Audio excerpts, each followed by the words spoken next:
그날 밤 서울의 평범한 아파트 주방에서 쇠스푼이 테이블 위에 떨어지는 소리가 메아리 쳤다. 미경은 손이 떨려서 스튜를 제대로 젓지 못했다.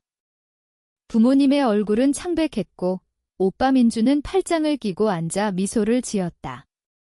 지은아, 서울대는 포기해. 아버지 상훈의 목소리가 낮게 울렸다. 그 말은 칼처럼 가슴을 파고들었다. 10년 전 그 순간 내 인생은 산산조각 났고 그들의 선택은 그들 스스로를 파괴하는 씨앗이 되었다. 어린 시절부터 우리 집은 민준 중심으로 돌아갔다. 서울 근교의 평범한 동네에서 자란 나는 늘 딸이라는 이유로 뒤로 밀렸다. 민준 오빠는 3살 위로 부모님의 장남이자 희망이었다. 성적은 바닥을 기었고 하루 종일 게임에 빠져 살았지만 부모님은 그걸 남자애답다고 여겼다. 반대로 나는 공부에 목숨을 걸었다.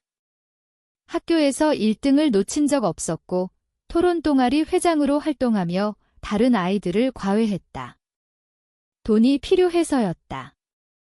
부모님은 민준을 위해 사설 학원을 보내고 수능 모의고사 코칭을 받게 했지만 나에게는 넌 똑똑하니까 혼자 해라 라는 말뿐이었다.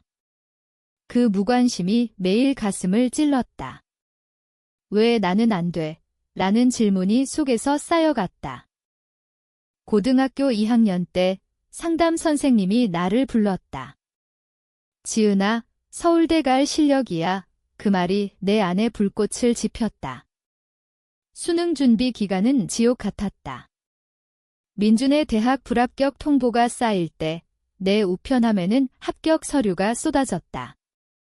특히 서울대에서 온 전액 장학금 통보서 수업료, 기숙사비, 교재비까지 모두 커버하는 내 노력의 결실이었다. 나는 그 서류를 들고 집으로 달려갔다. 어머니 미영은 그것을 보며 억지 미소를 지었다.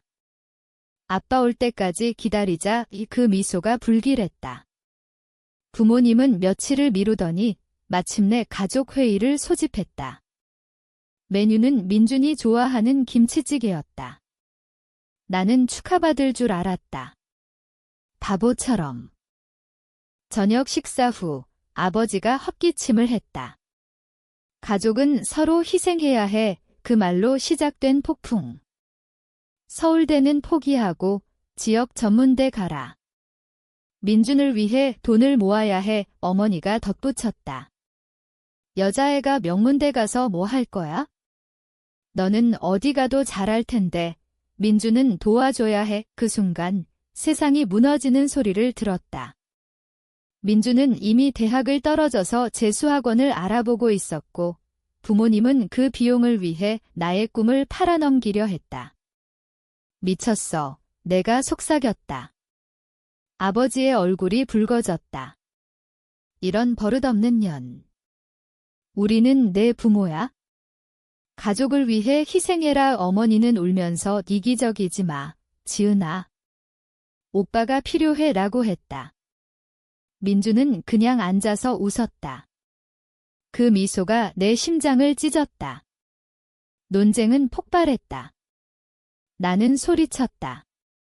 항상 민준만. 나는 왜 안 돼? 부모님은 여자라서 라는 이유로 나를 버렸다. 결국 아버지가 최후 통첩을 날렸다. 포기하지 않으면 집에서 나가. 그 밤 나는 방에서 울음이 터질 때까지 울었다. 배신감이 뼈를 녹였다. 다음 날 새벽 나는 할머니에게 전화했다. 할머니 순이는 아버지의 어머니로 서울 외곽에서 작은 골동품 가게를 운영하며 독립적으로 살았다. 할머니는 내 이야기를 듣고 짐 싸서 오너라 라고 했다. 나는 옷과 서류를 쓰레기 봉투에 쑤셔 넣고 낡은 중고차를 타고 할머니 집으로 갔다. 할머니는 현관에서 커피와 토스트를 들고 기다렸다. 포옹이 따뜻했다. 서울대는 놓쳤지만 시작은 할 수 있어. 할머니는 지역 전문대 입학을 도왔고 작은 원룸을 구해 보증금을 내주었다.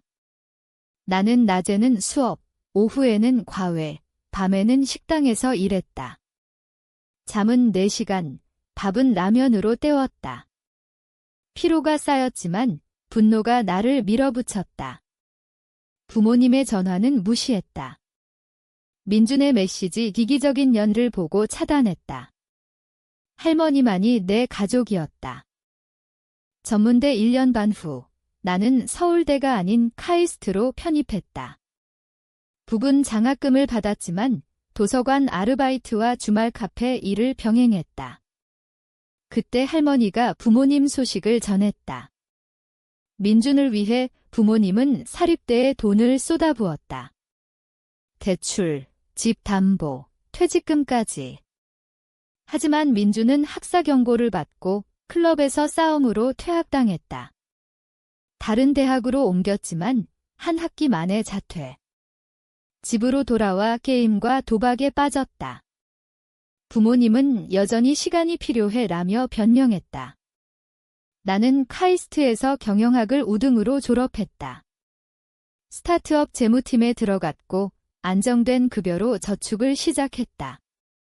회사에서 MBA 지원을 해줘서 연세대 MBA에 들어갔다. 낮에는 일, 밤에는 공부. 지쳤지만 할머니의 자랑스러운 미소가 힘을 줬다. MBA 졸업식 날 할머니가 진지해졌다. 유언장을 바꿀게. 다 넣어줄 거야. 나는 반대했지만 할머니는 내 부모가 한 짓은 용서 못해. 장남 우대하며 딸을 버린 대가야 라고 했다. 5년 전부터 유언장은 나에게 모든 걸 넘겼다. 집, 투자금, 골동품 가게. 심지어 사망 한 달 전 정신감정서를 첨부해 부모님의 상속을 명확히 차단했다. 할머니는 82세에 평화롭게 돌아가셨다.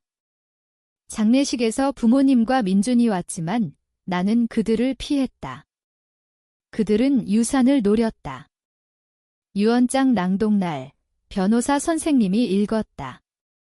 집 10억 원, 투자 20억, 가게 모두 나에게.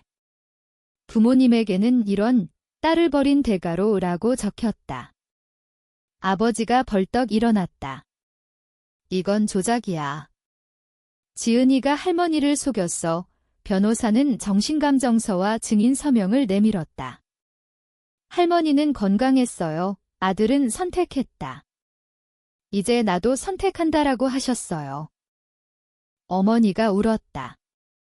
지은아, 어떻게 우리를 이렇게 해? 나는 말했다. 부모님은 나를 먼저 버렸어요. 그들은 소송을 걸었다.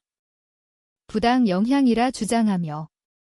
법정에서 할머니의 사업 기록, 이웃 증언, 내 고교 상담 기록이 나왔다. 부모님의 민준 편애가 드러났다. 판사는 기각했다. 9개월 후 유산이 내게 왔다. 집은 팔아 투자하고 3억으로 저소득 여학생 장학기금을 만들었다. 골동품 가게는 온라인 쇼핑몰로 확장, 지점 3곳으로 키웠다. 매니저를 고용하고 나는 전략을 짰다. 수익이 쏟아졌다. 내 경력도 폭발했다. 스타트업에서 재무이사로 승진, 판교 테크노밸리 기업 CFO로 스카우트됐다. 28세의 유니콘 기업 CFO, 수억 원 가치. 반대로 부모님은 무너졌다. 민준의 도박 빚이 쌓였다. 온라인 포커에서 카지노까지. 부모님 돈을 훔치기까지. 집은 경매, 퇴직금 날리고 60대의 작은 오피스텔로 쫓겨났다. 아버지는 경비원, 어머니는 청소부. 민준은 채권자를 피해 부산으로 도망, 불법 노동으로 숨어 산다. 유산 분쟁 중 어머니가 전화했다. 5억 빌려줘. 집 잃을 거야. 나는 웃었다. 가족. 나를 버린 가족. 그들은 위협 메일과 변호사 편지를 보냈지만 내 변호사가 막았다. 이제 그들은 가난에 짓눌린다. 지인들이 도와줘라 하지만 나는 그들의 선택이라고 한다. 18세의 여자라서 꿈을 빼앗긴 상처가 나를 강하게 만들었다. 그 배신이 없었다면 나는 이렇게 싸우지 않았을 거다. 지난달 민준이 링크드인으로 연락했다. 과거 있자? 가족이야. 그의 프로필은 텅 비었다. 내 성공을 봤을 테다. 나는 답하지 않았다. 부모님은 쿠폰 세며 산다. 그 김치찌개 밤을 후회할까? 모르겠다. 그들은 여전히 나를 지기적이라 할 테다. 하지만 나는 무관심하다. 내 삶은 친구, 멘토, 장학 수혜자들로 가득하다. 기금은 영원히 여자아이들을 도울 거다.